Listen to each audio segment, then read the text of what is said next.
Assalamualaikum warahmatullahi wabarakatuh. Sekarang kita lanjutkan masih dari bab dinamika rotasi. Bagian saya adalah momentum sudut. Di sini bahwa momentum sudut L pada partikel yang bergerak melingkar adalah analog dengan momentum linier atau P pada gerak translasi. Kita ingat di sini kalian bisa lihat ada tabel bagaimana analognya gerak translasi dan gerak rotasi. Kalau di translasi ada pi kecepatan, maka di sini ada kecepatan sudut. Kalau di sini ada posisi, maka di sini ada posisi sudut. Ini analog itu adalah persamaan dan seterusnya.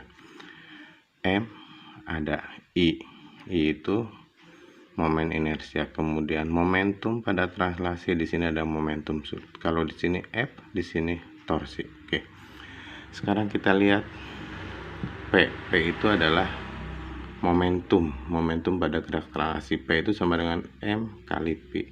M analognya dengan I, sementara Pi analognya dengan omega, maka L sama dengan I kali omega.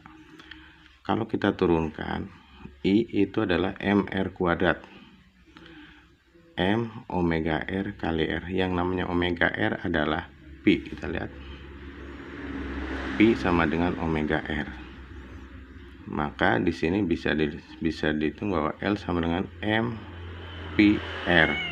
M kali Pi adalah P, maka L sama dengan P kali R. Satuan dari momentum sudut adalah kilogram meter kuadrat per sekon. Oke. Selanjutnya hukum kekekalan momentum sudut. Ya, kalau yang pada momentum translasi itu juga ada yang disebut dengan hukum kekekalan momentum. Pada hukum kekekalan momentum sudut ini kita lihat bahwa momentum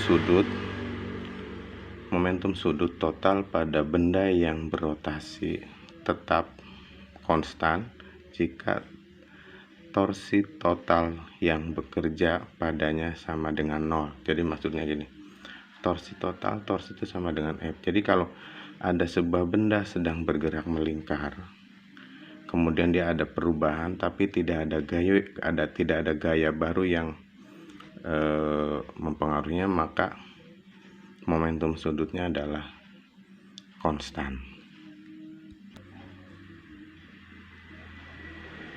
Nah, sini rumusnya bahwa L1 sama dengan L2. Jadinya gini, momentum sudut keadaan 1 sama dengan momentum sudut keadaan 2. I1 omega 1 sama dengan I2 omega 2. Sekarang kita lihat contoh untuk momentum sudut ya. Misalkan ada sebuah benda bermasa 3 gram bergerak rotasi pada jari-jari 3 cm dengan kecepatan sudut 10 rad per sekon. Pertanyaannya adalah L-nya berapa? Maka di sini bahwa L sama dengan, kita cari salah satu dari sini. Salah satu rumus dari sini bahwa di sini ada M, ada R, ada omega. Maka di sini yang ada M, ada R, ada omega adalah M R kuadrat O kali omega. Maka kita pakai rumus M R kuadrat kali omega. Kita masukkan angka-angkanya. 3 berarti ini kita ke kilogram. 3 kali 10 pangkat min 3 kilogram. Ini 3 kali 10 pangkat min 2 meter ya. Kita masukkan 3 kali 10 pangkat min 3, kemudian 3 kali 10 pangkat min 2 kuadrat dikali 10 ya. Kan di sini 3 kali 10 pangkat min 3, yang ini kita kuadratkan, 3 dikuadrat 9 kali 10 pangkat min 4 kali 10.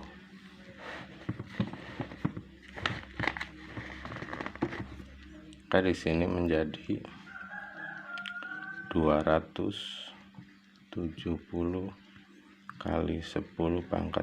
Ini dijumlahkan pangkat min 7. Kalau kita sederhanakan menjadi 27 kali 10 pangkat min 6, satuannya kilogram meter kuadrat per sekon. Oke, sekarang contoh kedua untuk hukum kekekalan momentum.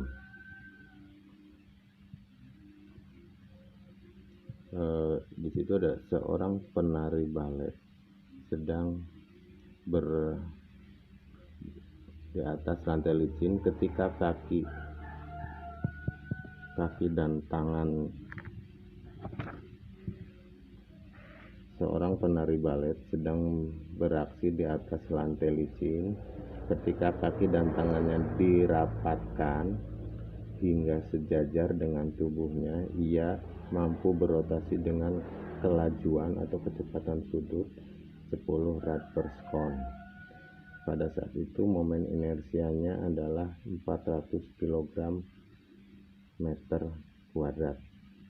Ketika ingin memperlambat kecepatan rotasinya, ia membuka kakinya dan merentangkan tangannya hingga momen inersianya bertambah menjadi 800 kg meter kuadrat untuk kecepatan sudut. Nah, ini contoh gambar sedang berotasinya ya. Ini gambar yang tangannya merapat, ini gambar yang tangannya merentang. Oke. Dari soal tadi diketahui bahwa I1 400 kg meter kuadrat, I2 nya 800 kg meter kuadrat, omega 1 nya 10 rad, ditanyakan omega 2. Maka di sini berlaku kekekalan momentum sudut L1 sama dengan L2, I1 omega 1 sama dengan I2 omega 2. Kita masukkan I1 nya 400, omega 1 nya 10, kemudian I2 nya 800, ditanyakan omega 2. Maka omega 2 sama dengan 4000 ini kali ini dibagi 800. Ini coret, jadi tinggal 40/8, maka sama dengan 5 rad per sekon. Jadi pada saat tangan dirapatkan kecepatan sudutnya 10, pada saat tangan direnggangkan kecepatan sudutnya 5. Itu mudah-mudahan kalian bisa memahami.